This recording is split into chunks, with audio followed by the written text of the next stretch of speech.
Okay, கொஞ்சம் ஏந்திரிச்சு உட்காரலாமா? யார் யாரெல்லாம் வெளிச்சத்தின் பிள்ளைகளோ ஏந்திரிங்க எல்லாரும். உங்களுக்கு அதான தீம் இல்லை, சில்ட்ரன் ஆஃப் லைட்.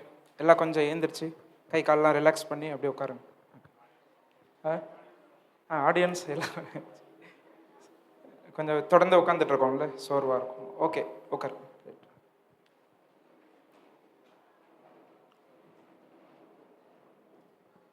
ஓகே, நீங்கள் நல்ல கவனமாக கவனிக்கணும், சரியா? நான் ஆரம்பத்திலே விஷயத்துக்கு வந்துடுவேன். எனக்கு கொடுக்கப்பட்ட நேரத்தில் சரி ஒரு 40 or 45 minutes நம்ம ஒரு சில முக்கியமான விஷயங்களை இன்றைக்கி நம்ம கற்றுக்க போகிறோம், especially for young boys and girls.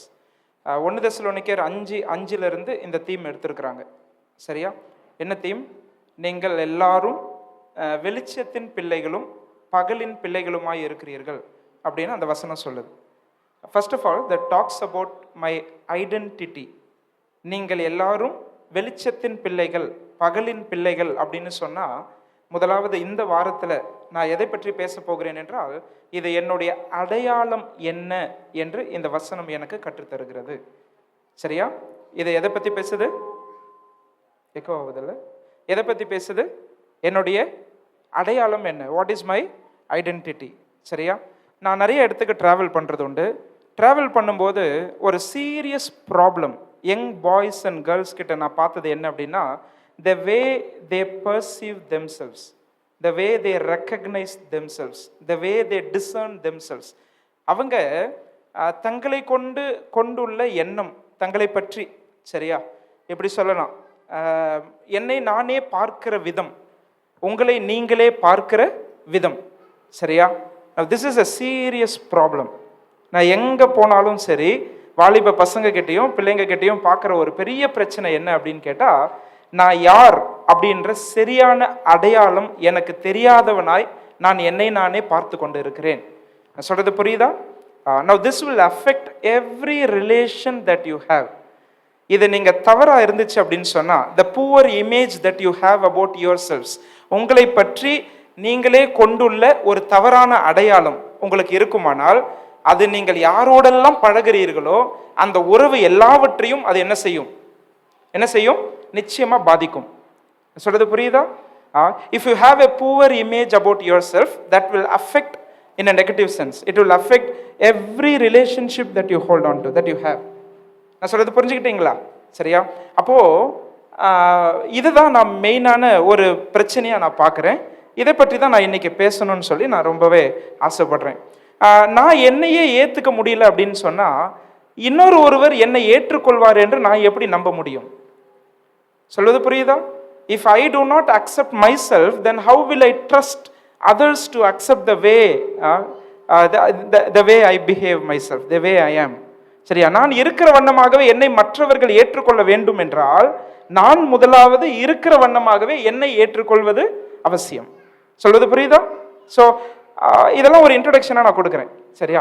நம்ம ஒரே ஒரு அந்த கான்செப்ட் மட்டும்தான் எடுத்துக்கிட்டோம். 1 தெசலோனிக்கேயர் 5:5 என்ன வருது? நீங்கள் வெளிச்சத்தின் பிள்ளைகள், நீங்கள் பகலுக்குரிய பிள்ளைகள். அதுலேருந்து முதலாவது நம்ம கற்றுக்கிறது, எனக்கு ஒரு அடையாளம் உண்டு. அந்த அடையாளம் தப்பாக இருந்துச்சுன்னா போச்சு, சரியா? என்னை பற்றி நானே கொண்டுள்ள அந்த அடையாளம், என்னை பற்றி நான் என்ன நினைக்கிறேன், அது தவறாக இருக்குமானால் அது என்னையும் பாதிக்கும், மற்றவர்களையும் அது நிச்சயமாய் பாதிக்கும். So how do I define a healthy self image? ஒரு ஆரோக்கியமான அடையாளம் என்பதற்கு நான் கொடுக்கிற வரையறை என்ன? What is the definition? நீங்க யாராவது சொல்ல போறீங்க, சரியா? What is the definition for healthy self image? யார் ஃபர்ஸ்ட் சொல்லணும்? பாய்ஸா கேர்ள்ஸா யார்? how do you define identity? what is a healthy self image? கேள்வி புரிஞ்சிச்சா?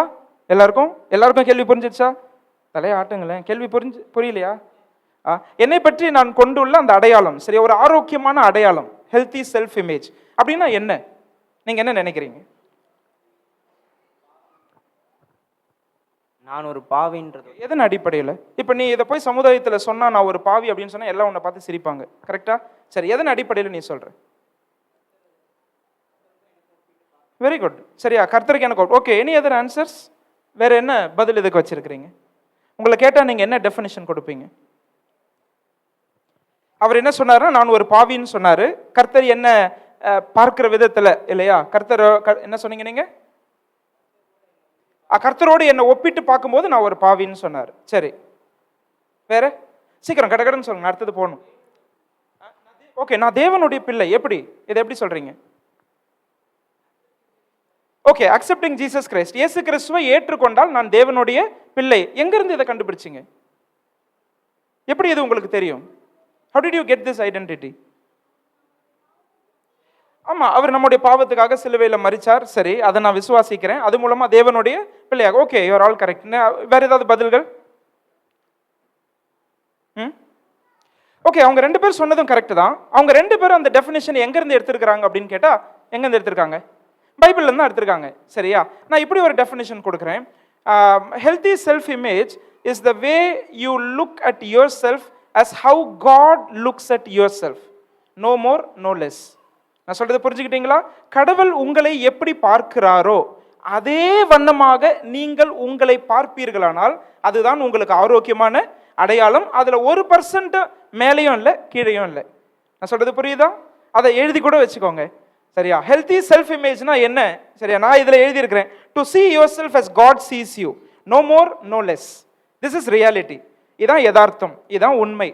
என் தேவன் என்னை எப்படி பார்க்கிறார்? இப்ப அவர் தேவனுடைய பிள்ளைன்னு சொன்னார், ஏன்னா அவர் இப்படிதான் டேனியை வந்து தேவன் கிறிஸ்துவுக்குள்ள என்ன செய்யறார், பார்க்கிறார்.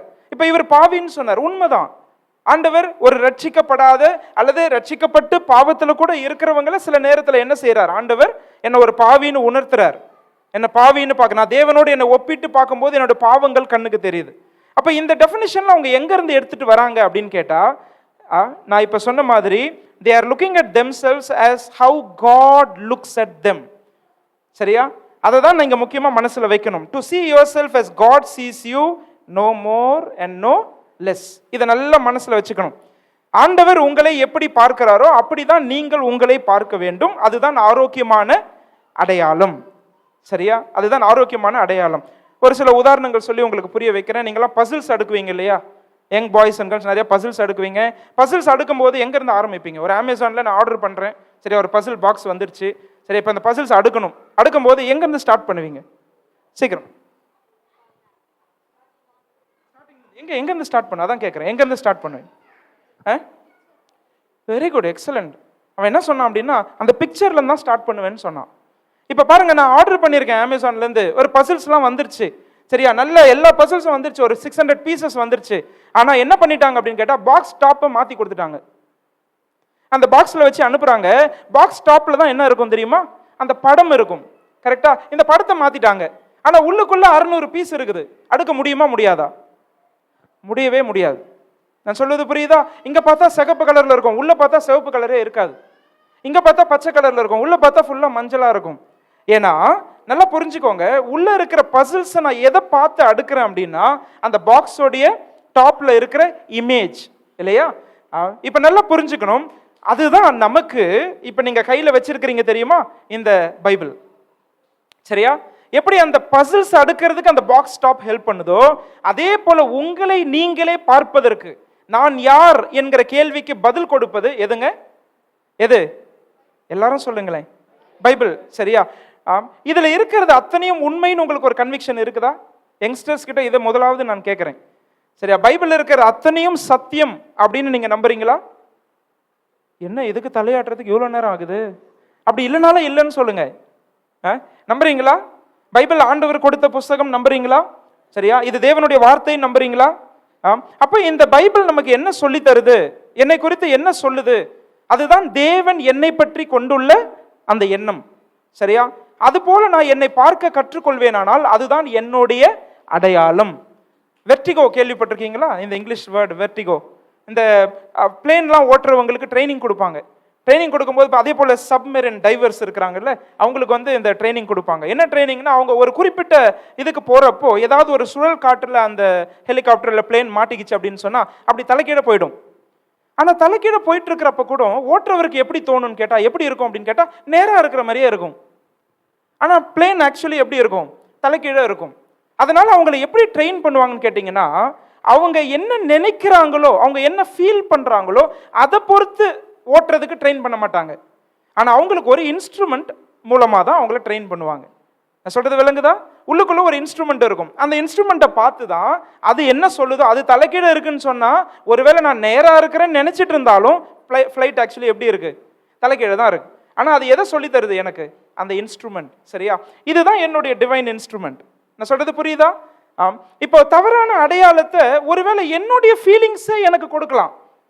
நான் சொல்றது புரியுதா? ஒரு பாவத்தை செஞ்சுட்டேன், பாவத்தை செஞ்ச பிறகு என்னை நானே மன்னிக்க முடியாமல் இருக்கலாம். அந்த குற்ற உணர்வு என்னை போட்டு கொன்னுட்டு இருக்கலாம் டெய்லி. நான் சொல்றது நல்லா மனசுல வச்சுக்கோங்க. ஒருவேளை என்னுடைய பாஸ்ட் சின்ஸ், என்னுடைய கடந்த கால வாழ்க்கை முறையில நான் செஞ்ச பாவங்கள், சரியா, அது என்ன ஹாண்ட் பண்ணலாம். ஒவ்வொரு நாளும் நீ ஒரு பாவின்னு சொல்லலாம். அது என்னுடைய உணர்வுகள், சரியா? அது கூட உங்களுடைய சரியான அடையாளம் கிடையாது. என்ன பிரதர், நான் என்னை பத்தி நினைக்கிறத விட என்னை பத்தி யாருக்கு பெஸ்ட் தெரியும்? நான் யாருன்றது என்னை விட யாருக்கு மேலாக தெரியும்? அதுதான் நம்ம இப்ப பேசிட்டு இருக்கிறோம். புரியுதா? நீங்க ராங் பாக்ஸ் ஸ்டாப் இன்னைக்கு ஒருவேளை நீங்களே உங்களை பத்தி நினைக்கிறது தவறா இருக்கலாம். ஆனா ஆண்டவர் உங்களை பற்றி என்ன நினைக்கிறார் என்பதை நீங்கள் கண்டுபிடிக்க வேண்டும். சரியா? ஒருவேளை மற்றவங்க உங்களை பத்தி நினைக்கிறது, நான் சின்ன வயசுல ரொம்ப குண்டா இருப்பேன், என்னை பார்த்து குண்டன்னுவாங்க. அப்ப சொல்லும் போதெல்லாம் எனக்கு எப்படி இருக்கும்னு கேட்டா ஒரு தாழ்வு மனப்பான்மை மனசுக்குள்ள இருக்கும். சரியா? அப்ப அதே போல உங்களுக்கு ஒருவேளை இருக்கலாம், ஒருவேளை நான் கொஞ்சம் அழகா இருந்தா நல்லா இருக்கும், நான் கொஞ்சம் கருப்பா இருக்கிறேன், சரியா, நான் இப்படி படிக்க முடியலையே, இப்படிலாம் சாதிக்க முடியலையே, இந்த அண்ணனை போல எனக்கு கிஃப்ட் எல்லாம் இல்லையே. ஒருவேளை உங்களுக்கு சில தாழ்வு மனப்பான்மைகள் இருக்கலாம். இது ஒருவேளை மற்றவர்கள் உங்களை குறித்து கொண்டுள்ள உங்களை குறித்து சொல்ற விஷயமே உங்களுடைய அடையாளமா நீங்க எடுத்துட்டு வாழலாம். சரியா? ஆனா அது தவறானது என்பதை நீங்கள் புரிந்து கொள்ள வேண்டியது அவசியம். நான் சொல்றது புரியுதா? True identity about yourself or healthy self image is not what others think about you. It is not what others talk about you. It is not how others describe you. நான் சொல்றது புரிஞ்சுக்கிட்டீங்களா? நல்லா புரிஞ்சுக்கோங்க. சரியா? நிறைய pier ப்ரெஷர்ல இருந்து வெளியே வரலாம். நான் சொல்றது புரியுதா? சில பசங்க போன உடனே, நாளைக்கு இன்னைக்கு சண்டே ரொம்ப பரிசுத்தமா இங்க உட்காந்துட்டு இருப்பீங்க, நாளைக்கு போன உடனே சொல்லுவானுங்க என்னன்னு கேட்டா 10 பேர் சேர்ந்து தம் அடிச்சுட்டு இருப்பானுங்க. உடனே என்ன சொல்றான்னா, ஏண்டா நீ இதுல சேர மாட்டியா, அவ்வளோ கோழையாடா நீ அப்படின்னு கேட்பாங்க. நான் சொல்றது புரியுதா? அதே போல girls have their own problems, இல்லையா? அப்ப இப்படி நம்ம பார்க்கும்போது இப்படிதான் நம்மள என்ன செய்வாங்க, பியர் ப்ரெஷர் நிறைய நமக்கு இருக்கும், ஃப்ரெண்ட்ஸ் கொடுக்குற நெருக்கடிகள் இருக்கும். இப்போ அந்த நேரத்தில் நம்மளே என்ன நினைப்போம் அப்படிங்கிற, ஒருவேளை தம் அடிச்சாதான் தைரியசாலியோ இல்லைன்னா கோழையோ அப்படின்னு ஒருவேளை நினைக்க தோணும். நான் சொல்றது புரியுதா? சொல்றது விளங்குதா? அப்போ அந்த மாதிரி நேரத்துல அவங்க என்ன உங்களை பத்தி சொல்றாங்களோ, அவங்க உங்களை கோழைன்னு சொல்றதுனால நீங்க கோழை ஆயிட மாட்டீங்க. நான் சொல்றது புரியுதா? அவங்க நீங்க தைரியமற்றவர்கள் சொல்றதுனால நீங்க தைரியமற்றவர்கள் ஆயிட மாட்டீங்க. ஆனா இதுதான் ரொம்ப முக்கியம். வாலிபத்துல கர்த்தர் என்னை பற்றி என்ன சொல்லுகிறார், இந்த பைபிள்ல என்னை பத்தி என்ன பேசி இருக்கிறார், என்னை பத்தி என்ன சொல்றார். நானே என்னை பத்தி தவறா நினைச்சிட்டு இருக்கலாம், மற்றவங்க என்னை பத்தி தவறா என்ன செய்யலாம் நினைச்சிட்டு இருக்கலாம். அதெல்லாம் என்னுடைய அடையாளம் கிடையாது. அல்லது உலகம், நான் வாழுகிற கலாச்சாரம், சரியா, மை கல்ச்சர், உலகம். பாருங்க, ஒரு முறை இந்த அவர் பேர் என்ன, சார்லி சாப்ளின் உடைய ஒரு போட்டி வச்சாங்க. என்ன போட்டி, நீங்க இதை கேள்விப்பட்டிருக்கிறீங்களான்னு தெரியல. லண்டன்ல ஒரு கான்டெஸ்ட் வச்சாங்க. உண்மையாவே என்ன அப்படின்னா, இருக்கிறவங்க எல்லாருமே, அந்த லண்டன்ல இருக்கிற எல்லாருக்கும் ஒரு அழைப்பு, இங்க சார்லி சாப்ளின் மாதிரி நடிச்சு காமிக்கிறவங்களுக்கு பிரைசஸ்ன்னு சொன்னாங்க. அவரை மாதிரி சிறந்த நிலைமையில எல்லாரும் என்ன பண்ணாங்கன்னா, அப்படி அந்த கோட்லாம் போட்டுட்டு, அப்படி அந்த ஸ்டிக் எல்லாம் வச்சுக்கிட்டு, மீசெல்லாம் அவரை மாதிரியே வச்சுக்கிட்டு வந்துட்டாங்க எல்லாம், நிறைய பேர். சரியா? எல்லாரும் நடிச்சு காமிச்சாங்க. எல்லாரும் நடிச்சு காமிச்ச பிறகு first prize, second prize, third பிரைஸ்னு அனௌன்ஸ் பண்றாங்க. ஃபர்ஸ்ட் பிரைஸ் கூப்பிடுறாங்க, வாங்கிட்டு போறாரு. செகண்ட் பிரைஸ் வாங்கிட்டு போறாரு. தேர்ட் பிரைஸ் கூப்பிடுறாங்க. தேர்ட் பிரைஸ் கூப்பிடுறப்ப ஒருத்தர் வாங்கிட்டு, கொஞ்சம் எனக்கு மைக் கொடுக்குறீங்களா, நான் கொஞ்சம் பேசணும் அப்படின்னு சொன்னார். அவருக்கு மைக் கொடுத்தாங்க. அவர் என்ன தெரியுமா சொன்னாரு, எனக்கு உங்களெல்லாம் பார்த்தா எனக்கு ரொம்ப அதிர்ச்சியா இருக்குது அப்படின்னாரு. ஏன்னு கேட்டா, உண்மையான சார்லி சாப்ளின் நான் தான், எனக்கு தேர்ட் பிரைஸ் கொடுத்துருக்கீங்க, என்ன மாதிரி நடிச்சு காமிச்சவங்களுக்கு என்ன பண்ணிருக்கிறீங்க, ஃபர்ஸ்ட் பிரைஸ் செகண்ட் பிரைஸ் கொடுத்துருக்கீங்க. சொல்றது புரியுதா? Are you all listening? சரியா? தேர்ட் பிரைஸ் யாருக்கு கிடைச்சிருக்கு? உண்மையான சார்லி சாப்ளின். நான் சொல்லட்டுமா, உலகம் இதுதான். நான் சொல்றது புரியுதா? உலகமோ, நீங்க வாழ்ற கலாச்சாரமோ, குறிப்பா மீடியா, சரியா, மீடியா உங்களுக்கு சரியான விஷயத்தை சரியான முறையில் சொல்லி தருவது இல்லை. நல்லா புரிஞ்சுக்கணும். சரியா? நீ போனோகிராஃபி பார்த்து அதே மாதிரி என் மனைவி இருக்கணும்னு எதிர்பார்த்தீங்கன்னா உன்னை விட முட்டாள் யாருமே கிடையாது. நான் சொல்றது புரிஞ்சுக்கிட்டியா? அது உன்னுடைய செக்ஷுவல் லைஃபை பாதிக்கும், உன்னுடைய ஃபேமிலி லைஃபை பாதிக்கும், உன்னுடைய சந்ததியை பாதிக்கும். ஏன்னா அது சொல்லி தர்றது எல்லாம் பொய். இந்த மாதிரி நீங்க மீடியாவோ சரி, கலாச்சாரமோ சரி, நீங்க வாழ்ற உலகமோ சரி, உங்களுக்கு சரியான அடையாளத்தை கொடுப்பதில்லை என்பதை நீங்கள் புரிந்து கொள்ள வேண்டியது அவசியம். சொல்றது புரிஞ்சுட்டீங்களா? இப்போ என்னை பத்தி நானே நினைக்கிறது தவறுன்னா, மற்றவங்க என்னை பத்தி நினைக்கிறதும் தவறுன்னா, உலகம் என்னை பத்தி சொல்றதும் தவறு அப்படின்னு சொன்னா யார் தான் என்னை பத்தி சரியான அடையாளத்தை கொடுப்பா? யாருங்க? யார் கொடுப்பா? எஸ். எதுவுமே தெரியலன்னா ஏசுனாவது சொல்லுங்களேன். ஏசுன்னு சொல்லுவீங்களா சண்டே கிளாஸ்லாம்? ஜீசஸ் அவர் தான் என்னை பத்தி சரியான அடையாளத்தை கொடுக்க முடியும். So what is healthy self image? அப்பதான் ஃபர்ஸ்ட் நம்ம டிஃபைன் பண்றோம். இந்த வசனம் சொல்லி தருது. இந்த உங்களுக்கு செலக்ட் பண்ணியிருக்கிற வசனம் என்னன்னா, நீங்கள் வெளிச்சத்தின் பிள்ளைகள், நீங்கள் பகலுக்குரிய பிள்ளைகள். அப்போ இது எப்படி நான் கண்டுபிடிக்கிறேன்? முதலாவது நான் பார்க்க வேண்டியது என்ன? நான் யார் என்பதை எப்படி கண்டுபிடிக்கிறேன்? ஒரே ஒரு விஷயம்தான், என்னை பற்றி தேவன் எப்படி பார்க்கிறாரோ, நான் யாருன்னு தேவன் சொல்லி இருக்கிறாரோ அதுதான் என்னுடைய அடையாளம். சரியா? No more and no less. இது நல்ல மனசுல வச்சுக்கோங்க. சரியா? இது நிறைய விஷயத்துக்கு உங்களுக்கு ஹெல்ப் பண்ண போகுது. இப்போ நான் முடிக்கும் போது நிறைய அப்ளிகேஷன்ஸ் கொண்டு வர போறேன். இது நிறைய விதத்தில் உங்களுக்கு ஹெல்ப் பண்ண போகுது. சரியா? ஓகே. நான் ஆதியாகமத்திலிருந்து வெளிப்படுத்தின விசேஷம் வரைக்கும் படிக்கும்போது எனக்கு ஒரு விஷயத்தை தேவன் கற்றுத்தந்தார். என்ன கற்றுத்தந்தார் அப்படின்னு கேட்டால், there is an overriding theme. சரியா? இந்த வேதம் முழுவதும் ஒரு கருப்பொருள் இருக்குது என்னை பத்தி அல்லது உங்களை பத்தி. சரியா? என்ன அப்படின்னு கேட்டா, யூ ஆர் ஸ்பெஷல். சொல்றது புரிஞ்சுட்டீங்களா? எல்லாம் கை தூக்கி சொல்லுங்க பாருங்க. ஐ ஆம் ஸ்பெஷல் அப்படின்னு சொல்லுங்க பாருங்க. சொல்லுங்க, ஐ ஆம் ஸ்பெஷல். சரியா? நீங்க ஸ்பெஷல். நான் சும்மா சொல்லல ஸ்பெஷல் தோசை ஒன்று ஆர்டர் பண்ணுப்பா அப்படின்ற மாதிரிலாம் சொல்லலை. சரியா? ஜெனிசஸ்ல இருந்து ரெவலேஷன் வரைக்கும் படிக்கும்போது ஆண்டவர் உங்களை குறித்து சொல்ற விஷயம் என்ன அப்படின்னு கேட்டா, நீங்கள் விசேஷித்தவர்கள். You are special. சரியா? ஒரு சில வசனங்கள் வாசிக்கலாமா? நீங்க தான் எனக்கு ஹெல்ப் பண்ண போறீங்க. உபாகமம் 4:20 யாராவது ஒருத்தவங்க எடுத்துக்கோங்க. ஒருவர் ஏசாயா 43:4 எடுத்துக்கோங்க. உபாகமம் 4:20 யார் படிக்க போறா? டியூட்ரானமி 4:20. உபாகமம் 4:20 எடுத்தவங்க வேகமா படிங்க.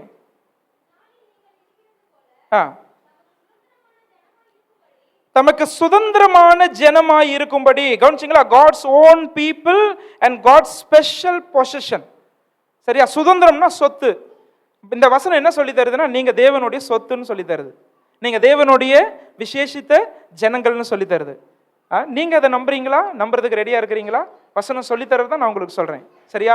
ஏசாயா 43:4 படிங்க. யார் எடுத்தீங்க?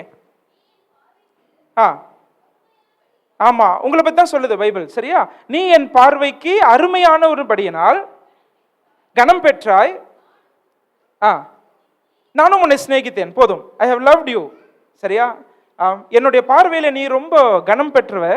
சரியா? நீ ரொம்ப கனம் பெற்றவன், அதனால நான் உன்னை நேசிக்கிறேன். சரியா? நம்மளை பார்த்து எப்படி ஆண்டவர் இப்படி சொல்ல முடியும்? அவருக்கு விரோதமா பாவம் செய்த நம்மளை பார்த்து, அல்லது நம்ம வாழ்க்கையில பல தோல்விகளோடு வாழ்ற நம்மளை பார்த்து ஆண்டவர் இப்படி சொல்ல முடியுமா? ஆண்டவர் சொல்றார். கவனிச்சிங்களா? இந்த மாதிரி நிறைய வசனங்கள் பைபிள்ல இருக்கு. நான் 1-2 எக்ஸாம்பிள்ஸ் உங்களுக்கு காமிக்கிறேன். சரி, அப்ப இந்த வசனங்கள் எல்லாம் வாசிக்கும் போது ஆண்டவர் என்னை குறித்து உங்களை குறித்து சொல்லித்தர விஷயம் என்ன முதலாவது அப்படின்னா, ஐ ஆம் சோ ஸ்பெஷல். நல்லா மனசுல வச்சுக்கோங்க. ஒருவேளை சில கடந்த கால தோல்விகளோடு இங்க சிலர் உட்கார்ந்துட்டு இருப்பீங்க. சரியா? ஆண்டவரோடு சரியான உறவு இல்லாம நிறைய வாலிபர்கள் இங்க உட்கார்ந்துட்டு இருப்பீங்க. இந்த தேவன் யாருன்னு சரியான புரிதல் இல்லாம உட்கார்ந்துட்டு இருப்பீங்க. உங்களுக்கு நான் கத்துத்தர விரும்புறது இன்னைக்கு என்ன அப்படின்னு கேட்டா, நீங்க ஆண்டவருடைய பார்வையில ரொம்பவே விசேஷித்தவர்கள். சரியா? You are so special. So okay, why am I special? எதனால நான் ஸ்பெஷல்? நான் சில காரணங்களை சொல்றேன் உங்களுக்கு. முதலாவது, God made you in his image. தேவன் உங்களை அவருடைய சாயலில் படைத்தபடியால் நீங்கள் விசேஷித்தவர்கள். எழுதுற பழக்கம்லாம் இருக்குதா? யாருக்காவது எழுதி வைங்க. வெரி குட், எழுதுங்க. சரியா? நீங்க ஏன் ஸ்பெஷல்? முதலாவது என்ன பார்க்கிறோம்? நான் தேவனுடைய சாயலில் உண்டாக்கப்பட்டவள் அல்லது உண்டாக்கப்பட்டவன். சரியா? தேவனுடைய சாயல்னா என்ன? டக்குன்னு 2 விஷயத்தை சொல்லிடுறேன். God is personal God and he has given us personal attributes. சரியா? தேவன் ஒரு நபர், அவர் ஜீவிக்கிற கடவுள், அவர் ஒரு நபர், ஆள் தத்துவம் உள்ளவர். நம்மையும் அப்படிதான் படைச்சிருக்கிறார். அதுல 3 விஷயம் வரும். சரியா? Intellect, emotion and will. அறிவாற்றல், அறிவு. தெய்வத்துக்கு எப்படி அறிவு இருக்கோ அதே மாதிரி எனக்கும் அறிவு கொடுத்து படைச்சிருக்கிறார். சரியா? எமோஷன், அவருக்கு எப்படி உணர்ச்சி இருக்கோ அதே போல எனக்கும் உணர்ச்சி கொடுத்திருக்கிறார். 3வது வில். சரியா? சித்தம், அதாவது தீர்மானம் எடுக்கும் திறன். சரியா? எனக்கு விருப்பம். இப்ப கடவுள் விரும்புறார், அதே மாதிரி நானும் விரும்ப முடியும். அவர் தீர்மானம் எடுக்கிறார், அதே மாதிரி நானும் தீர்மானம் எடுக்க முடியும். இப்படி மிருகங்களை ஆண்டவர் படைக்கல. நல்லா கவனிச்சுக்கோங்க. உங்களை தான் இப்படி படைச்சிருக்கிறார், என்னதான் இப்படி படைச்சிருக்கிறார்.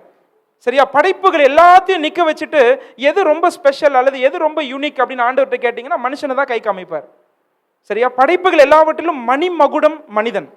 Man is the epitome of God's creation. சரியா? Personal attributes. ரெண்டாவது, காட்ஸ் இமேஜில் நான் புரிஞ்சிக்க வேண்டியது, தேவனுடைய சாயலில் புரிஞ்சிக்க வேண்டியது மாரல் அட்ரிபியூட்ஸ்.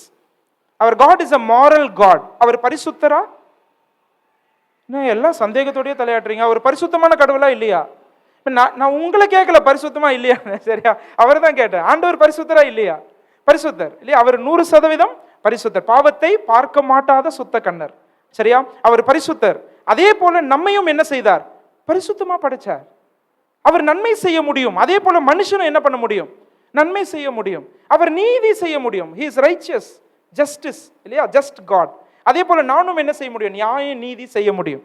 எந்த மிருகமாவது ஒரு கோயிலுக்கு போய் அப்படி கை கொப்பி ஆண்டவரே உமக்கு ஸ்தோத்திரம் அப்படின்னு சொல்றது எங்கேயாவது பார்த்துருக்கிறீங்களா? பார்த்துருக்க முடியாது. ஆனா மனுஷன் செய்ய முடியுமா? முடியாதா? செய்ய முடியும். அந்த விதத்துல தான் என்னை ஆண்டவர் படைத்திருக்கிறார். சொல்லுது விளங்குதா? அந்த விதத்துல தான் உங்களை ஆண்டவர் படைச்சிருக்கிறார். அதனால தான் நீங்க ஸ்பெஷல்னு சொல்லி தரேன், சரியா? யூ ஆர் ஸ்பெஷல் பிகாஸ், எதனால? முதலாவது நம்ம கத்துக்கிறோம், I am made in our I am created in God's image, சரியா? ஆண்டவருடைய சாயலில் நான் உண்டாக்கப்பட்டபடியால் நான் விசேஷித்தவன், சரியா? இதை நல்லா நீங்க ஆண்டவர் இதை மனசுல வச்சுட்டு ஆண்டவருக்கு நன்றி சொல்லணும் டெய்லி, சரியா? ஆண்டவரே இப்படியெல்லாம் என்னை வெளிப்படுத்த, நான் என்ன நினைக்கிறேனோ அதை வெளிப்படுத்த முடியுது, நான் என்ன தீர்மானம் எடுக்கணும்னு நினைக்கிறேனோ அந்த தீர்மானம் எடுக்க முடியுது, சரியா? என்னால சிரிக்க முடியுது, அழுவ முடியுது, சரியா? எல்லாத்துக்கும் ஆண்டவருக்கு நன்றி சொல்லணும். என்னை இப்படி படைச்சிருக்கிறீங்களே. வீட்டில் போய் சங்கீதம் 139 படிச்சு பாருங்க. நீங்க எந்தெந்த விதத்துல எல்லாம் படைக்கப்பட்டீங்க அப்படின்னு ரொம்ப அழகா அந்த சங்கீதக்காரன் சொல்றார், சரியா? அதை படிக்கும் போதே அவ்வளோ ஆச்சரியமா இருக்கு. ஆண்டவர் நம்மள உண்டாக்கின விதம். இப்போ செயின்ட் அகஸ்டின் ஒரு முறை சொன்னார், மனுஷன் மலையெல்லாம் ஏறி பார்த்து கண்டங்களா போய் வேற வேற கான்டினென்ட்ஸ் எல்லாம் போய் அங்க இருக்கிற அற்புதங்கள்லாம் பார்த்து இதுதான் உலக அதிசயம்னு சொல்றான். ஆனா அவன் தன்னைத்தானே பார்த்து நான் ஒரு உலக அதிசயம்னு சொல்ல மறந்துட்டான் அப்படின்னு சொன்னார். நான் சொல்றது புரியுதா? இன்னைக்கு நிறைய டிஸ்கவரிஸ் பார்க்குறோம். எல்லாத்தையும் மனிதன் கண்டுபிடித்து அது எல்லாமே வேர்ல்டு ஒண்டர்ஸ், அதை பார்த்து நம்ம வியந்து போறோம். அமேசிங் ஃபேக்ட்ஸ் எல்லாம் யூடியூப்ல போட்டு பார்க்குறோம், சரியா? எல்லாத்தையும் பார்த்து இவ்வளோ இருக்கா உலகத்துலன்னு பார்க்குறோம். ஆனா இதெல்லாம் கண்டுபிடிக்கிறது யாரு? இதெல்லாம் போய் கண்டுபிடிக்கிறது யாரு? மனிதன் இல்லையா? ஆனா அந்த மனுஷன் எவ்வளோ ஸ்பெஷல்ன்றதை பல நேரங்களில் நம்ம என்ன செய்யறது இல்லை, நம்ம புரிந்து ஆண்டவருக்கு நன்றி செலுத்துவது கிடையாது. ஆண்டவர் உங்களை தேவ சாயலில் படைத்திருக்கிறார். உங்களை பற்றி எந்த ஒரு தாழ்வு மனப்பான்மையும் உங்களுக்கு இருக்கவே கூடாது, சரியா? அதை அப்படியே மூட்டை கட்டி தூக்கி போட்டுருங்க. ஏன்னா ஆண்டவர் என்னை எப்படி பார்க்கிறாருன்னா, அவருடைய சாயல்ல என்னை படைச்சிருக்கிறாரு. படைப்புகள் எல்லாவற்றிலும் மணிமகுடமாய் என்னை பார்க்கிறார். I am the epitome of God's creation. சொல்வது புரியுதா? ரைட். ரெண்டாவது, நீங்க ஏன் special? Why are you special? ரெண்டாவது நம்ம பார்க்கிறது பைபிள்ல, God has created me of great value.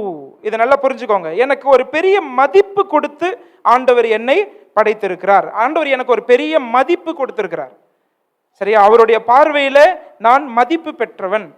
மத்தேயு 10வது அதிகாரத்தில் படிச்சீங்கன்னா, திருப்ப வேண்டாம், இந்த வசனம் உங்களுக்கு ஒருவேளை தெரிஞ்சிருக்கலாம். அநேக அடைக்கலான் குருவிகளை பார்க்கிலும் நீங்கள் விசேஷித்தவர்கள் அப்படின்னு படிக்கிறோம், சரியா?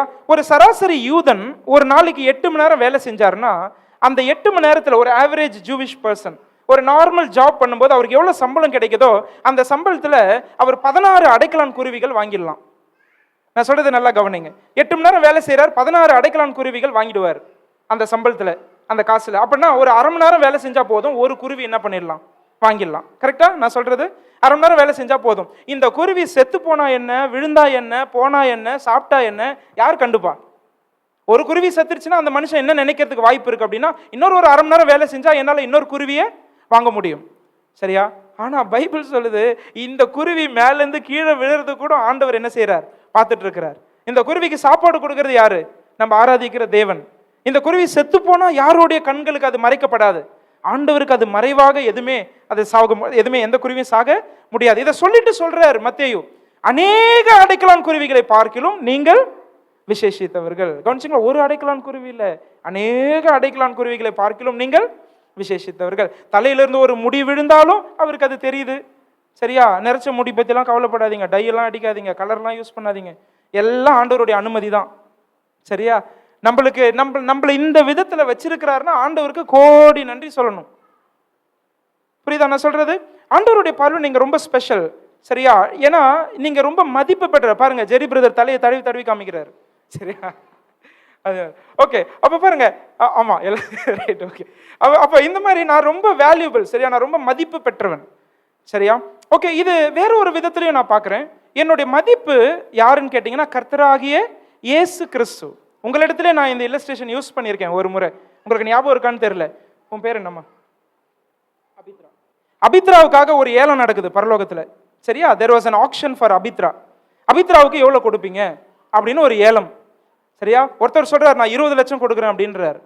இன்னொரு அம்மா சொல்றாங்க நான் 50 லட்சம் கொடுக்குறேன் அபித்ராவுக்காக அப்படின்னா, ஏன்னா அவங்க ரொம்ப வேல்யூபிள் அப்படின்னு, சரியா. ஒருத்தவங்க சொல்றாங்க நான் 1 கோடி கொடுக்குறேன் அப்படின்னு சொல்லி, ஒருத்தவங்க சொல்றாங்க நான் 50 கோடி கொடுக்குறேன் அப்படின்னு சொல்லி. இன்னும் ஏலம் முடிக்கல.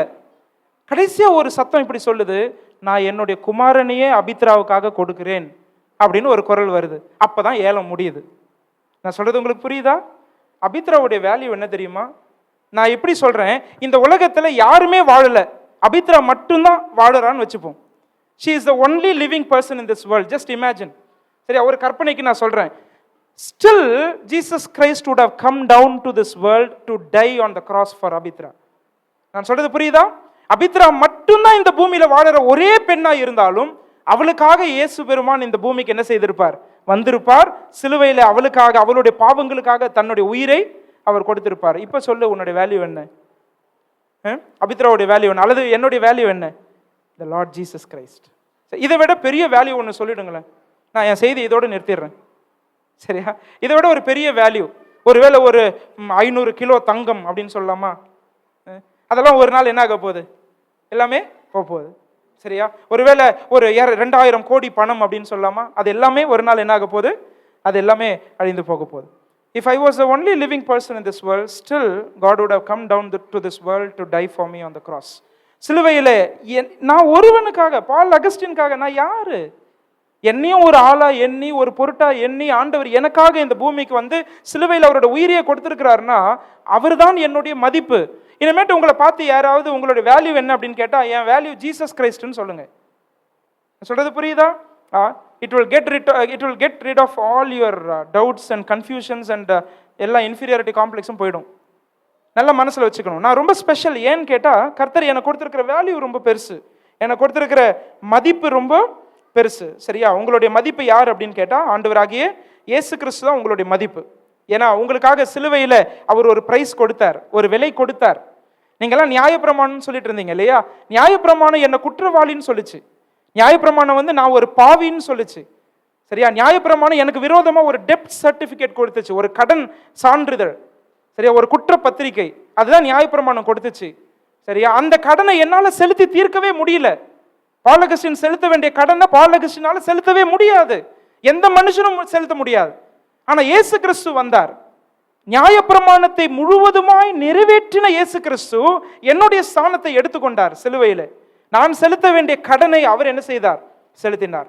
பாவம் செய்கிற ஆத்துமா சாகவே சாகும், சரியா. நான் தான் செத்துருக்கணும். ஆனா ஆண்டவர் இடையில வந்து இயேசு கிறிஸ்து சொன்னாரு, அவனை விட்டுருங்க, என்ன கொல்லுங்க, என்ன கொல்லுங்க அப்படின்னு பிதா கிட்ட கெஞ்சுறார், சரியா. அதான் இயேசு கிறிஸ்துடைய அன்பு, சரியா. உங்களுக்கு என்ன வேல்யூ அப்படின்னு கேட்டா, there is a great price. நீங்க ஒருவேளை ரொம்ப சுயாதீனமா இந்த உலகத்துல வாழ்ந்துட்டு இருக்கலாம், ரட்சிக்கப்பட்ட நீங்க ரட்சிப்பை இலவசமா பெற்றிருக்கலாம். ஆனா ஆண்டவருக்கு அது இலவசம் கிடையாது. உங்களுக்கு வேணா அது ஃப்ரீயா இருக்கலாம், ஆனா ஆண்டவருக்கு அது இலவசமே கிடையாது. ஏன்னா அவர் தன்னுடைய உயிரையே கொடுக்க வேண்டியது இருந்துச்சு. So great was the price that God gave for you to redeem you, சரியா. உங்களை மீட்கும்படியாக ஆண்டவர் கொடுத்த அந்த வெளியேற பெற்ற அந்த கிரயத்தை ஒவ்வொரு நாளும் எண்ணி பார்த்தாலே அவருக்காக நம்ம நிச்சயமா வாழ முடியும். நான் சொல்றது புரியுதா? டெய்லி உங்களை மோட்டிவேட் பண்ற ஒரு பெரிய ஃபேக்டர் என்னன்னா, the price that Jesus Christ gave for you on the cross. அதை நீங்க எண்ணி பார்க்கணும். உங்களுக்காக அவ்வளவு பெரிய கிரயம் செலுத்தப்பட்டது. And so you are valuable, சரியா. நான் சொல்றது எந்த அளவுக்கு உங்க மனசுல போகுதுன்னு தெரியல. நாளைக்கே போய் இதெல்லாம் மறந்தாப்புல ஜீவிக்காதீங்க, சரியா. நீங்க ரொம்ப ஸ்பெஷல். ஏன்னு கேட்டா, முதலாவது நீங்க தேவனுடைய சாயல்ல படைக்கப்பட்டவர்கள், சரியா. ரெண்டாவது நீங்க ரொம்ப ஸ்பெஷல், ஏன்னா நீங்கள் மதிப்பு பெற்றவர்கள். உங்களுடைய மதிப்பு கர்த்தராகிய இயேசு கிறிஸ்து, சரியா. மூணாவது, you are so special because God made you unique, சரியா. நீங்க ரொம்ப தனித்தன்மை வாய்ந்தவர்கள். பால் அகஸ்டின்ற பேர்ல ஒரு 1000 பேர் இருக்கலாம், ஆனா இந்த பால் அகஸ்டின் மாதிரி யாருமே கிடையாது. நான் சொல்றது புரியுதா?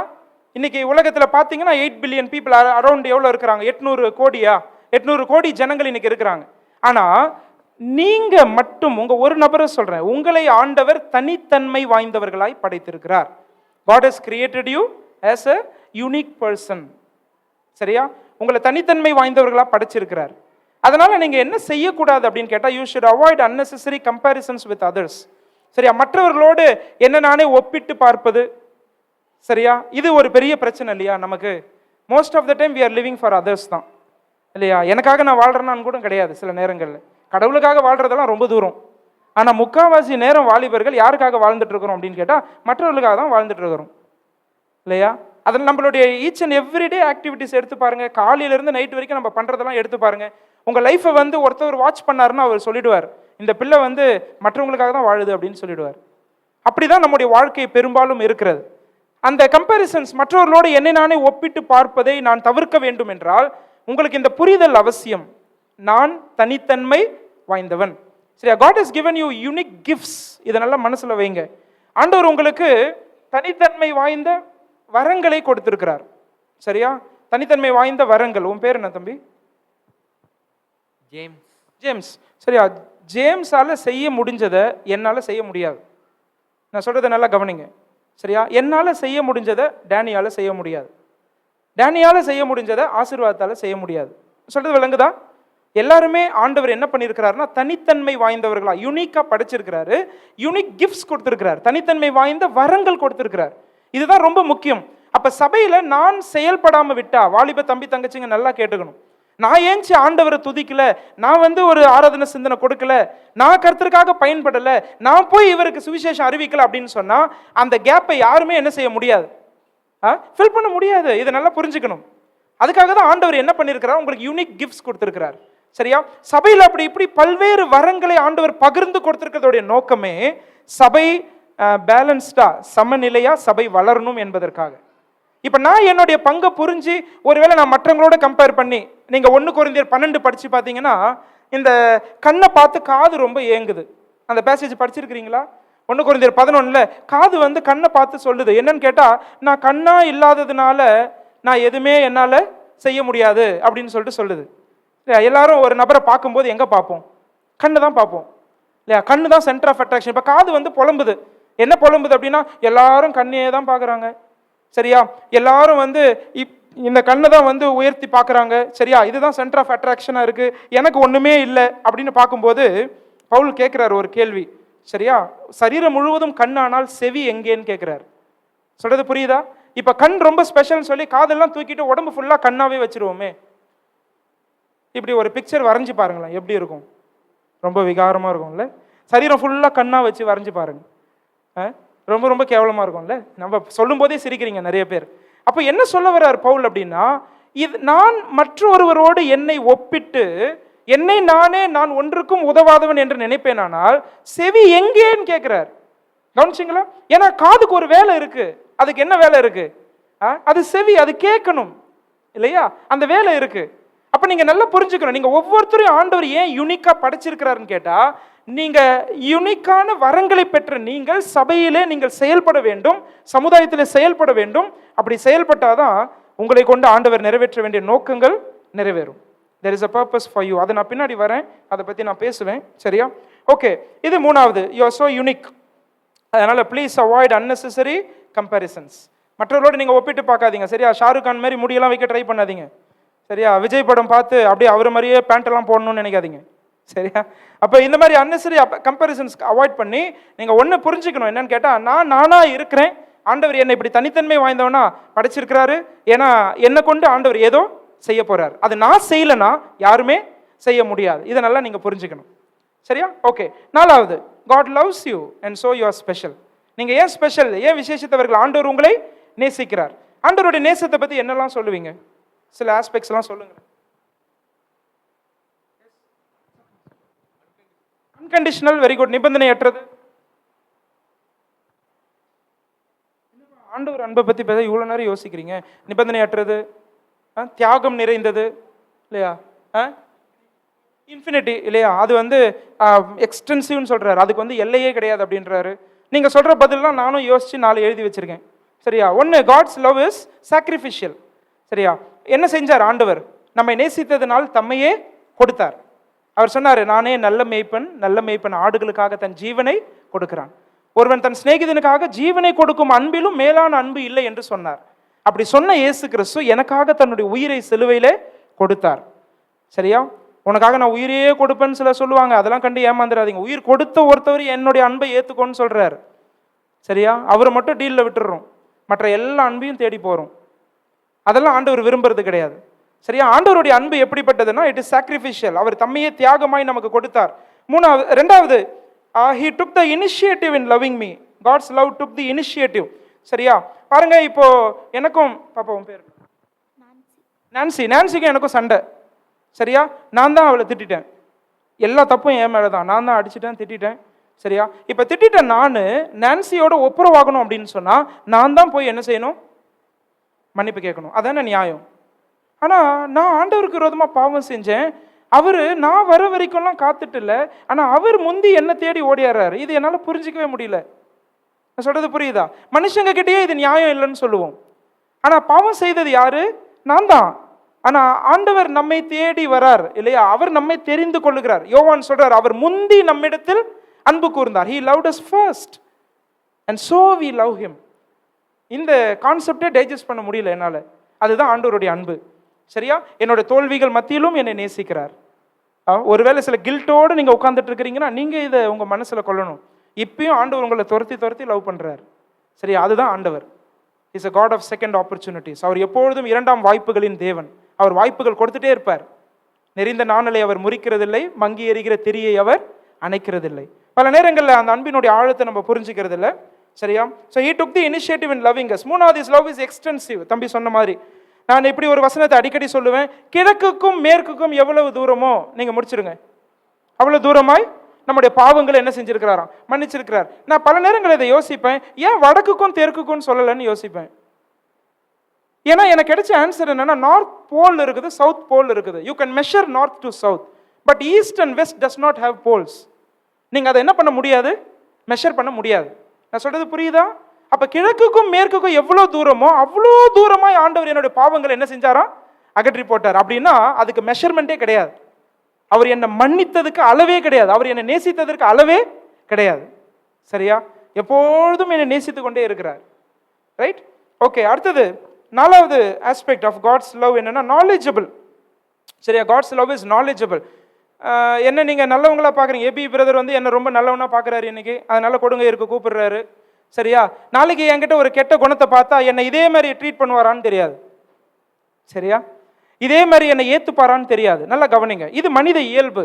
ஆனா என்னை பற்றி முற்றிலும் அறிந்த ஒருவர் என்னை எந்த அளவுக்கு நேசிக்க முடியுமோ அந்த அளவுக்கு என்ன செய்றார்? நேசிக்கிறார். He who knows me best loves me most. நான் சொல்றது புரியுதா? அதான் ஆண்டவருடைய அன்பு. ஆண்டவர் என்னை பத்தி எல்லாமே அறிஞ்சு வச்சிருக்கிறார். என்னோட என்ன டவுட்ஸ், ஒருவேளை இந்த நேரத்தில் ஏதாவது ஒரு பாவத்தை நான் வெளியில சொன்னா கூட பல பேர் என்னை மதிக்க மாட்டாங்க. என்னுடைய வாழ்க்கை அவ்வளோ அருவருப்பா இருக்கலாம். நான் பார்க்கிற காட்சிகள்ல இருந்து, என்னுடைய நினைவுகள்ல இருந்து, நான் மற்றவங்களோட பிஹேவ் பண்ற விதத்துல இருந்து அதை வெளியில சொல்ல முடியாம கூட இருக்கலாம். ஒரு கணவனே மனைவி கிட்ட அதை சொல்ல முடியாத நிலைமை இருக்கலாம். ஒரு மனைவியே கணவன் கிட்ட சொல்ல முடியாத நிலைமை இருக்கலாம். ஆனா ஆண்டவர் இது எல்லாவற்றையும் அறிந்தும் என்னை அவர் என்ன செய்கிறார்? நேசிக்கிறார். சங்கீதம் 139 1-6 வீட்டில் படிச்சு பாருங்க. மறுபடியும் அந்த சங்கீதத்தை நான் சொல்றேன் இல்லையா? என்னோட பிரைவேட் லைஃப் அவருக்கு தெரியுது, என்னோட பப்ளிக் லைஃப் தெரியுது, என்னோட நினைவுகள் தெரியுது, என்னோட பேச்சு தெரியுது, எல்லாமே தெரியுது. என்னோட வாயிலே சொல் பிறவாதற்கு முன்னமே அதை அவர் அறிந்திருக்கிறார். என்னுடைய நினைவுகளை தூரத்திலிருந்து அறிந்திருக்கிறார். சரியா? he is omniscient. அவர் சர்வ ஞானி. அப்பேற்பட்ட சர்வ ஞானம் உள்ள கடவுள் என்னை முற்றிலும் அறிந்தும் என்னை என்ன செய்யறாராம்? என்னை என்ன செய்யறாரு? நேசிக்கிறார். புரியுதா நான் சொல்றதெல்லாம்? சரியா? என்னை முற்றிலும் அறிந்த தேவன் என்னை நேசிக்கிறார். இப்படி ஆண்டவருடைய அன்பை பத்தி சொல்லிட்டே போலாம். ஆனா ஆண்டவர் உங்களை நேசிக்கிறார் என்பதுதான் பைபிளுடைய மெசேஜ். இதை நல்லா நீங்க புரிஞ்சுக்கோங்க. சரியா? தன்னையே கொடுத்து நேசித்தார். இதுக்கு மேல அவர் வந்து கொடுக்கறதுக்கு அவர்கிட்ட ஒண்ணுமே இல்லை. சரியா? அவர்கிட்ட இனி கொடுக்கறதுக்கு ஒண்ணுமே இல்லை. கடைசி சொட்டு ரத்தம் வரை உங்களுக்காக சிந்தி இருக்கிறார். Okay, you are special because God loves you. அஞ்சாவது, you are so special because God has forgiven you. இதை நல்லா நோட் பண்ணி வச்சுக்கோங்க. நான் வாலிபர்களுக்கு முக்கியமாக இதை சொல்லித்தரணும்னு விரும்புகிறேன். ஆண்டவர் உங்களை மன்னித்திருக்கிறபடியினால் நீங்கள் விசேஷித்தவர்கள். ஒருவேளை ரட்சிக்கப்பட்ட பிள்ளைகளுக்கு நான் சொல்கிறேன், ரட்சிக்கப்படாதவங்க இன்றைக்கே அந்த தீர்மானம் எடுக்கணும். சரியா? ஆண்டவராகிய இயேசு கிறிஸ்து ஒருவரால் மட்டும்தான் என்னுடைய பாவங்களை மன்னிக்க முடியும்னு உங்களை நீங்களே கர்த்தரிடத்தில் ஒப்பு கொடுக்கணும். நான் ஒரு மகா பாவியாக இருக்கிறேன், எனக்காக தான் இயேசு கிறிஸ்து இந்த பூமிக்கு வந்தார். எனக்காக தான் சிலுவைக்கு சென்றார், எனக்காக மரித்தார், எனக்காக உயிர்த்தார், அவரோடு நான் உறவு வைக்க விரும்புகிறேன், என் பாவத்தை நீங்கள் மன்னிப்பீங்களான்னு ஆண்டவர்கிட்ட கேளுங்க. நீங்கள் கேட்ட நேரத்திலே அவர் மன்னிச்சிருவார். நான் சொல்கிறது புரியுதா? இப்போ ரட்சிக்கப்பட்டவங்க உங்கள் மனசில் நல்லா நீங்கள் வச்சுக்கணும் என்னென்னா, you are a forgiven Saint. நீங்கள் மன்னிக்கப்பட்ட ஒரு பரிசுத்தவானாய் தான் கடவுள் உங்களை என்ன செய்கிறார்? பார்க்கிறார். கிறிஸ்து தான் அவருடைய லென்ஸ். சரியா? ஆண்டவருடைய லென்ஸ் வந்து கிறிஸ்து தான்.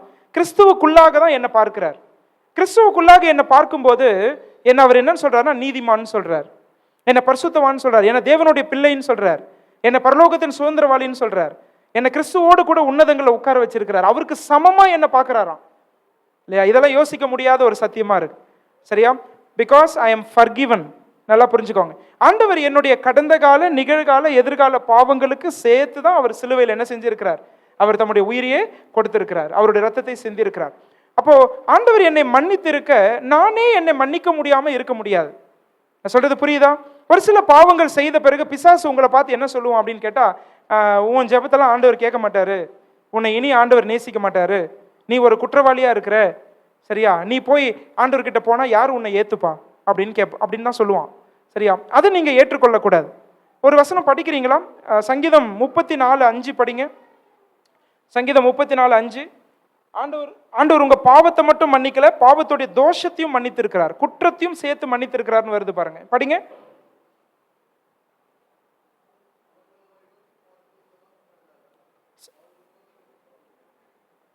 சங்கீதம் 32:5 படிங்க. ஓகே. அக்கிரமத்தை மறைக்காமல் அறிவித்தேன், அறிக்கையிடுவேன் என்றேன், பாவத்தின் தோஷத்தை மன்னித்தீர். ஒரு நல்ல இங்கிலீஷ் வெர்ஷன்ல பார்த்தீங்கன்னா, டிரான்ஸ்லேஷன்ல he has forgiven the guilt of my sin அப்படின்னு வருது. அப்படிதான் இருக்கா உன் பைபிள்ல? ஓகே. என்ன வெர்ஷன் அது? NIV. ஓகே, சரியா? God has forgiven the guilt of my sin. ஆண்டவர் என்னுடைய குற்றத்தையும் என்ன செஞ்சிருக்கிறாரு? மன்னிச்சிருக்கிறார். சரியா? I no longer need to carry this guilt in my life. என்னுடைய வாழ்க்கையில் இந்த கடந்த கால குற்றத்தை நான் சுமந்துட்டு போனேன்னா என்னை விட முட்டாள் யாருமே கிடையாது. ஆண்டவரே அதை தூக்கி எறிஞ்சிட்டார். சரியா? அதை நான் சுமக்க வேண்டிய அவசியமே கிடையாது.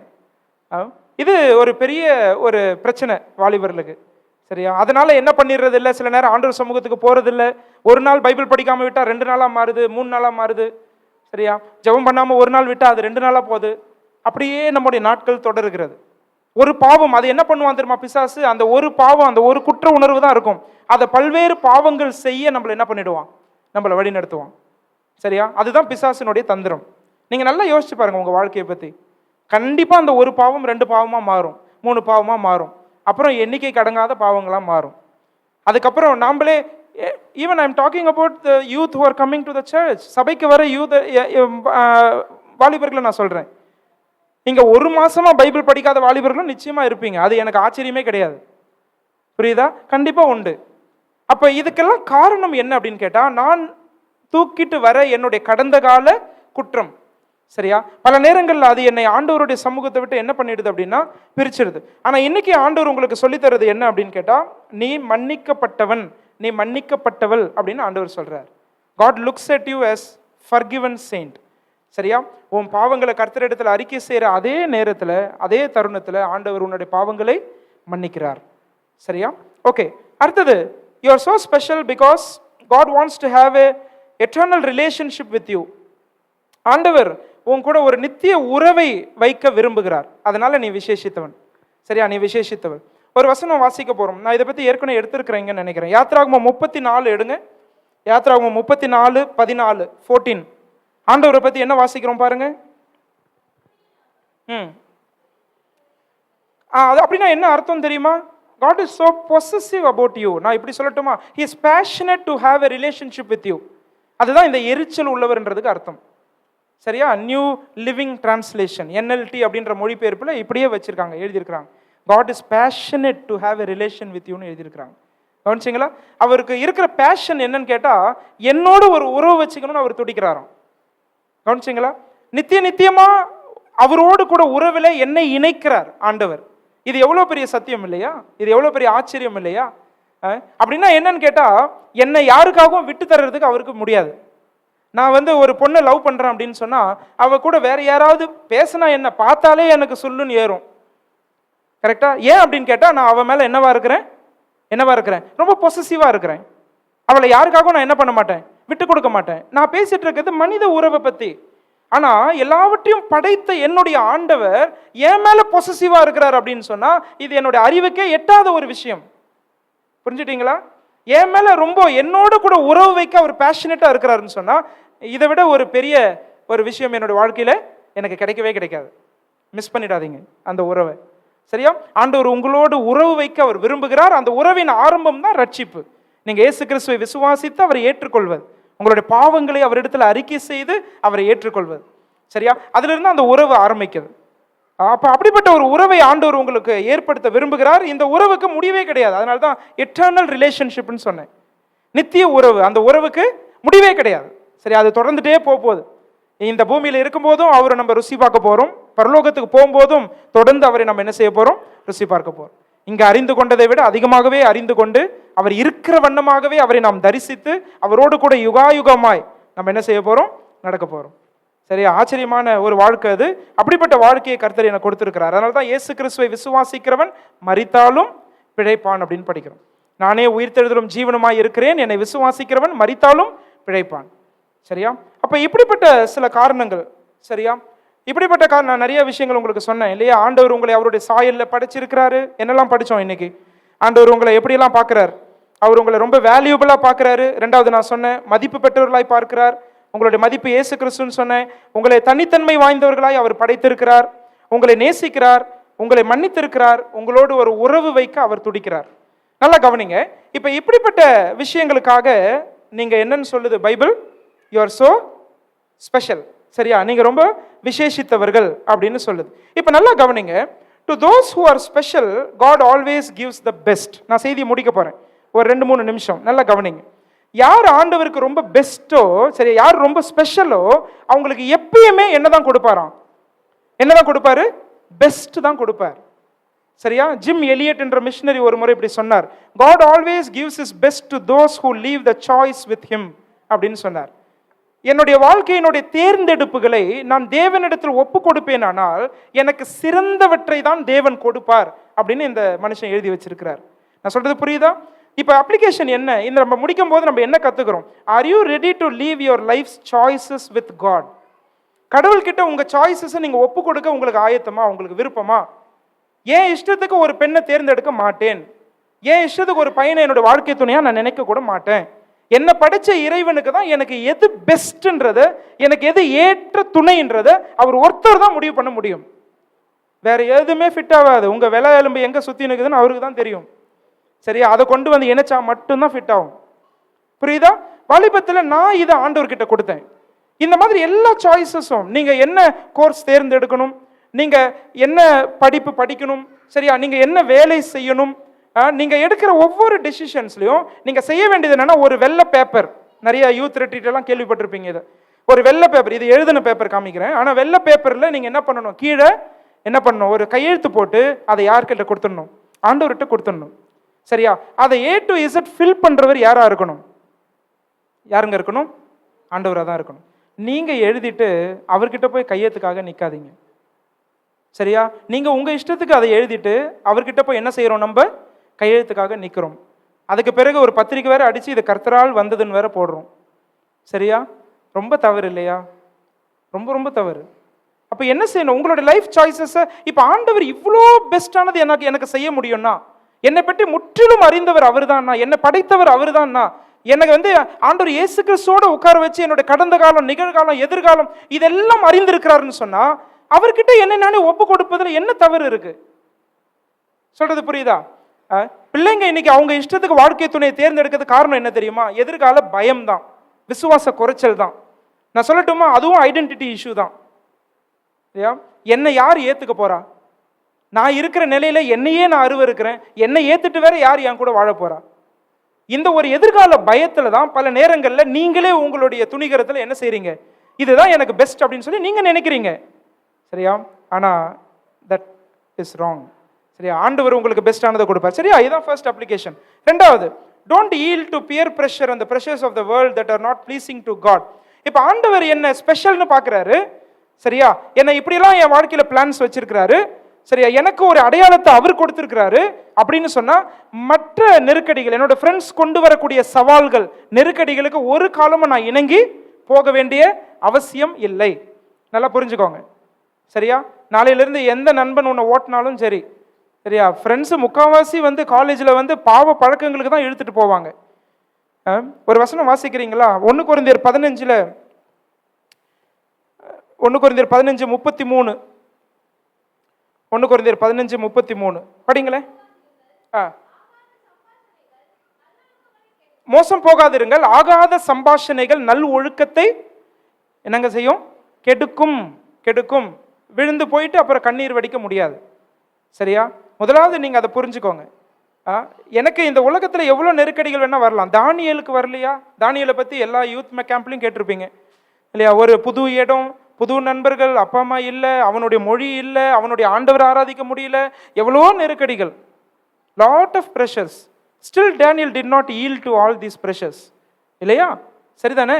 ராஜாவினுடைய போஜனம், டீனேஜுங்க. நீங்க எத்தனை பேர் டீனேஜில் இருக்கிறீங்கன்னு தெரியல. டேனியல் வாஸ் அ டீனேஜில் வேதத்தை கற்று வச்சிருந்தான். ஆண்டவருக்காக ஒரு ஸ்டாண்ட் எடுத்தான். எத்தனை பேர் இந்த மாதிரி உலகத்துக்கு சவால் கொடுக்க முடியும் உங்களால்? நான் ஒரு ஸ்டாண்ட் எடுத்திருக்கிறேன் ஆண்டவருக்காக, என் இஷ்டத்துக்கு வாழ போகிறது கிடையாது. எத்தனை பேர் எத்தனை சவால்களை கொண்டு வந்தாலும் நான் அதுக்கு என்ன செய்ய மாட்டேன்? நான் இணங்கி போக மாட்டேன். என்னுடைய ஆண்டவர் என்னை பற்றி என்ன நினைக்கிறாரோ அதுதான் என்னுடைய அடையாளம். இப்போ எப்படி தெரியுமா நடக்குது? நீங்க தான் உங்க கலாச்சாரத்தில், உங்க சமுதாயத்தில் கிறிஸ்துவ வெளி காமிக்கணும். ஆனால் அவங்களோட சேர்ந்து நீங்களும் தவறு செய்யறதுனால அந்த கிறிஸ்துவ வாயை திறந்து உங்களால் என்ன பண்ண முடியல? அங்க சொல்ல முடியாத ஒரு சூழலுக்குள்ளாக வாலிபர்கள் தள்ளப்படுகிறார்கள். சொல்றது விளங்குதா? உங்களை ஏன் ஒரு காலேஜில் ஆண்டவர் வச்சிருக்காரு தெரியுமா? ஏன் ஒரு ஸ்கூல்ல வச்சிருக்காரு தெரியுமா? உங்களை சுத்தி இருக்கிறவங்க எல்லாரும் உங்க வாழ்க்கையை பார்த்து இந்த இயேசு கிறிஸ்து யாருன்னு புரிஞ்சுக்கிட்டு தான் அந்த காலேஜை விட்டு போகணும். இதுக்கு தான் வச்சிருக்கிறார். ஆனா இதுக்கு தலைக்கீழ தான் நம்ம வாழ்க்கையில நடக்குது. ஆண்டவர் ரொம்ப துக்கப்படுவார்ல.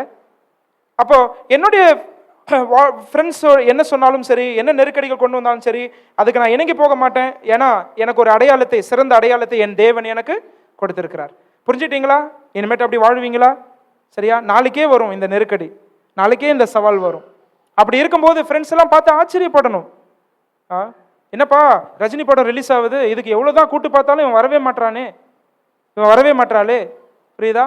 இப்போ நான் மட்டும் இப்படியெல்லாம் போகிறேன், இங்கெல்லாம் போய் இந்த தப்பு பண்ணுறோம், ஆனால் இவங்க என்ன செய்யறதில்ல, இவன் வர்றதே கிடையாது. அப்படிதான் உங்களுடைய பிரித்தெடுக்கப்பட்ட வாழ்க்கையை நீங்கள் என்ன செய்ய போறீங்க? உலகத்துக்கு காண்பிக்க போறீங்க. சரியா? ஓகே. thirdly, மூணாவது ஒன்று சொல்லி நான் முடிக்க போறேன். சரியா? Develop an intimate consistent relationship with Christ.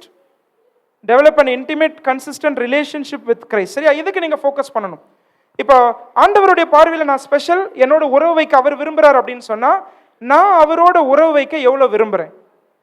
சரியா? அவர் கூட பேசுறதுக்கு உங்களுக்கு அந்த ஆசை எவ்வளவு தூரம் அதிகமா இருக்கு?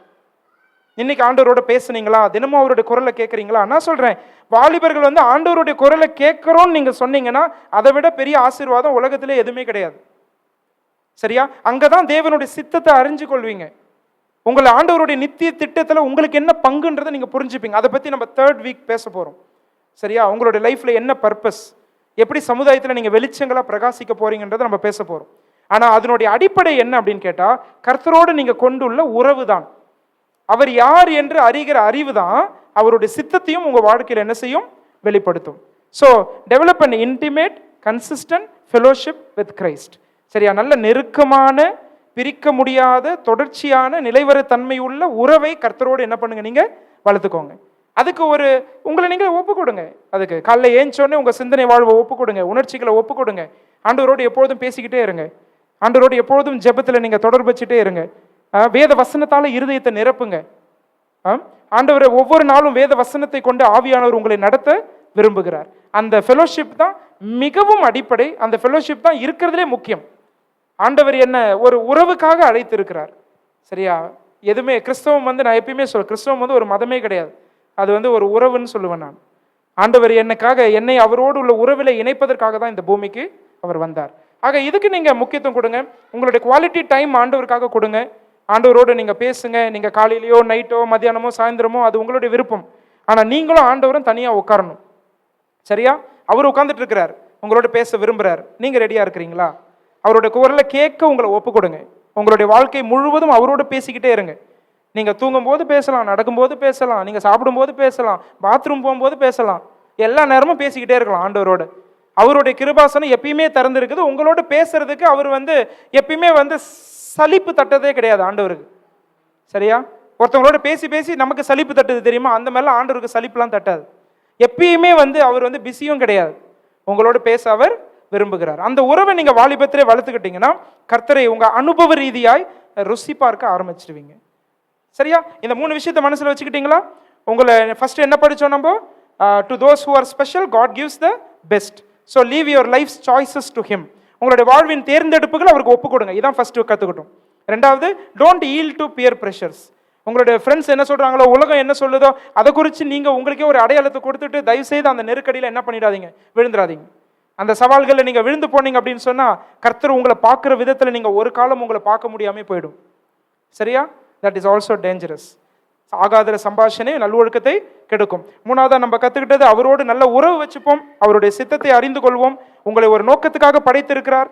இந்த உலகத்துல கோணலும் மாறுபாடான சந்ததியில ஆண்டவருடைய ஜீவ வசனத்தை பிடிச்சிட்டு சுடர்களை போல பிரகாசிக்கிறது நீங்க தான். சரியா? அதுக்காக தான் உங்களை தெரிந்தெடுத்திருக்கிறார். அதை பத்தி நம்ம இன்னமும் பேச போறோம். சரியா? அடுத்த வாரம் பேச போறோம். அப்படிப்பட்ட ஒரு பர்பஸ் உங்க லைஃப்ல வச்சிருக்கிறதுனால அது நிறைவேறட்டும். சரியா? ஆண்டவர் கொடுத்திருக்கிற இந்த அடையாளத்தை நீங்க புரிஞ்சு வாழ ஆண்டவர் உங்களுக்கு உதவி செய்யட்டும்.